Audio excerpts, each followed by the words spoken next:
Hey folks, this is David Smith at Correctional Officer Lifestyle. I'm coming to you today with a video that I think needs to be discussed. It is what to do when you and your supervisor aren't seeing eye to eye. Now, I just want to go on ahead and say that if you like this video, go on ahead and hit the like button. If you want to see more, hit the subscribe button. Make sure you hit the bell for notifications and engage. Hit me with your comments, okay? Go on ahead and show you this nice little handy dandy tumbler that my wife made me for my coffee. It's Correctional Officer Lifestyle. It's got the thin gray line on the back of it. It's a great vessel for drinking coffee, and it's stylish. Yes, it's made out of glitter, but it's black glitter, so I'm good with it. Now, what do you do when you and your supervisor aren't seeing eye to eye? I've got my computer over here with notes because I don't want to miss anything. I've got all my notes on here, so if I look away, that's what I'm doing, okay? Number one, gotta remember this person is your supervisor. He is your boss, okay? While this doesn't make them a leader, because the title of supervisor does not make somebody a leader. I want that to be out there, okay?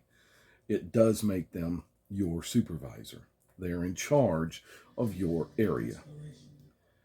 Be it a housing unit, a confinement unit, a shift, or an institution. They are your supervisor. Okay?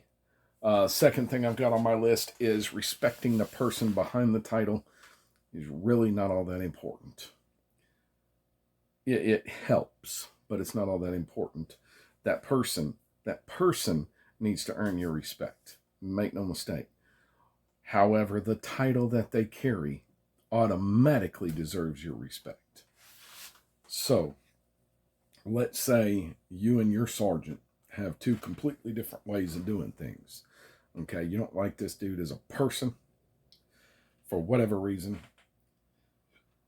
You think that he's weak as well water when it comes to making decisions, dealing with the inmates, what have you. He is still your sergeant. Come what may, this individual is your supervisor, your direct supervisor. I don't care if you like the person wearing the rank, you need to respect the rank. Okay? That being said, there is power in speaking truth to power. By that, I mean, if you see this individual doing something indecent, immoral, illegal, or just plain wrong, you have a duty to say something to that individual. Now, I'm not telling you to go flying off the handle half-cocked. I am telling you to respectfully say, Sarge, can I talk to you for a minute? I need to talk to you, Sarge. Come over here and talk to me. Be respectful. But speaking truth to power is a necessity in our business, okay? Oftentimes, inmates will beat you for your cool.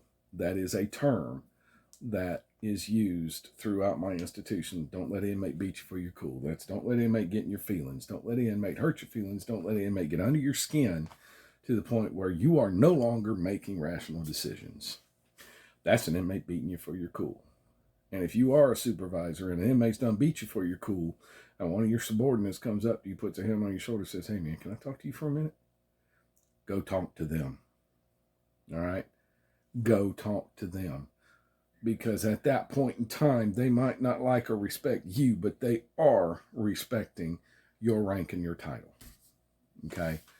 The third thing I got on my list, and this is a big one for me. It's a big one. I am a captain in the Department of Corrections, so I do this a lot. Oftentimes, what you perceive as unfair treatment is your supervisor trying to get the very best version of you that they can. If your supervisor is pushing you, it may be that they see something in you that you don't yet see in yourself. I do that often. I will lean on people because I know they can do better. I will lean on people because they are just coming in and going through the motions. And that's not fair to them. It's not that I'm not getting the very best work that I can out of them. That has nothing to do with that. That's not fair to them. They're not living up to their full potential. Teddy Roosevelt said it very famously. It might have been Teddy Roosevelt. It was some famous figure. I think it was Teddy Roosevelt. True happiness comes from doing work that is worth doing. I find that to be true, okay? If you are not happy in the Department of Corrections, ask for a change. Ask them to give you a new assignment. See what you can do to make yourself happy, okay? But if it's because your supervisor is pushing you to do better, they're just trying to let you grow. That goes into the last thing that I've got on my list. Being told that you can't do something is not the sign of a bad supervisor. As a captain, I have often been put in a place where I have to tell people no. If I have a very strong sergeant that I have put a weaker officer with, and that sergeant comes up to me and asks me for the strongest officer that I have on shift because he thinks it would be the best thing in the world for his dorm to have both the strongest sergeant and strongest officer, I tell him no. I'm not putting that weak officer there to hurt that sergeant. I'm not putting that weak officer there to calm that sergeant down or bring him back to reality or anything like that. I've been told all of this. I'm putting that officer there so that that sergeant can mold them and build them into the officer that I know they can be. And if I put a weaker officer with a strong sergeant, that's exactly what I want to happen. What am I going to do with that super strong officer that sergeant wants? I'm going to give him the brand new sergeant, fresh out of his promotion, so that he can teach that sergeant how to be a sergeant. I had a strong officer when I first made sergeant. Now, I stand 6 foot tall. I weigh 320 pounds, and the officer that I had dwarfed me. He was a large individual. I was told my first night, it was evening shift from 3 to 11. I was told on my first night, I've got the dorm sarge. All you got to do is sit back and relax. I'll call you if I need you. That is the exact same thing that I used to tell my sergeants when I was their officer. So I was a brand new rookie sergeant put in with an insanely strong officer. And by strong, I mean a good, strong correctional work ethic. He wasn't afraid to get out there and do his job. The fact that he was smaller than me was just something that I find amazing because I myself am a large individual. But some of the best that I've ever seen in this business are small of stature. It doesn't matter your physical stature.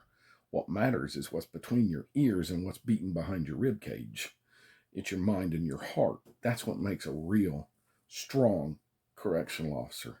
And I had a real strong correctional officer when I first made sergeant, and it was such a great benefit to me as a sergeant that I tried to give new sergeants that same benefit.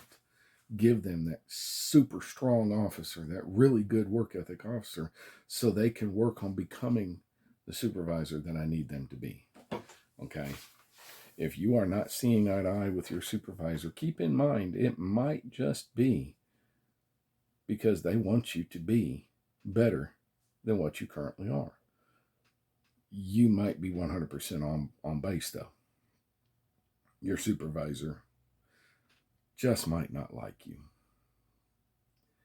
Unfortunately, that happens in this business.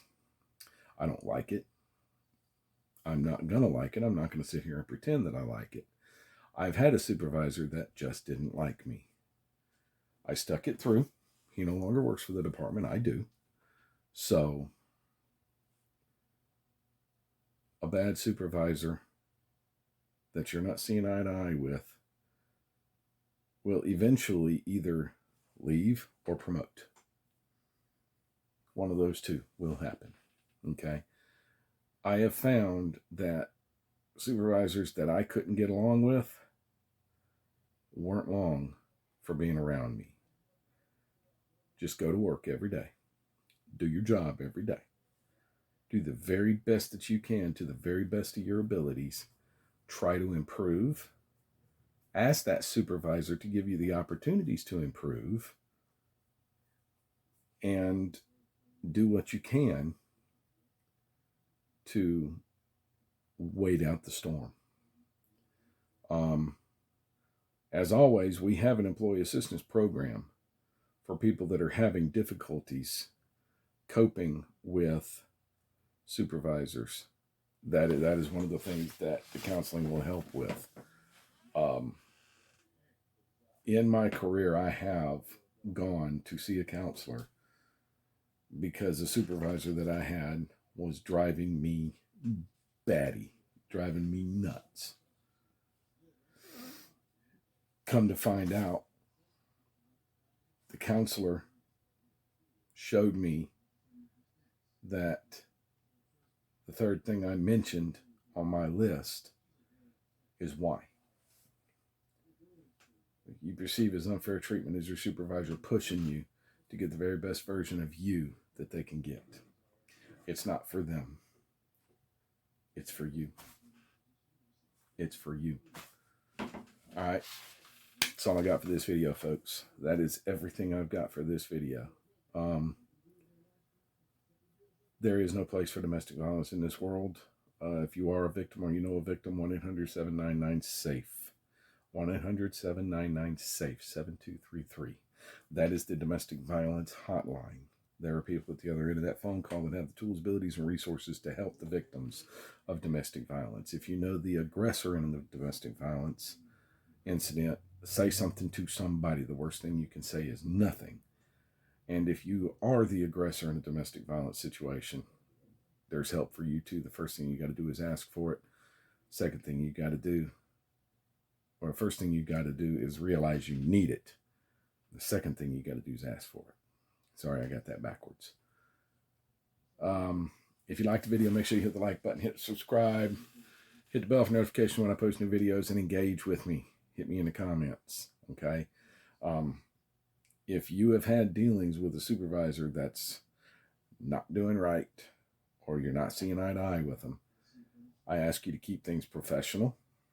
I don't want to hear any slanderous vulgarity, profanity, or anything like that. But hit me in the comments. Hit me in the comments. Don't violate your agency's policy and procedure. Do not give any sensitive information. And don't obstruct any active investigations. Keep the vulgarity, profanity, and mean-spirited comments out of it. But if you have something negative to say, say it. Just keep it professional. All right? This is Dave Smith at Correctional Officer Lifestyle. Love shouldn't hurt. I am my brother's keeper. I am my sister's keeper. Y'all stay safe on the fence. I'll see you in the next video.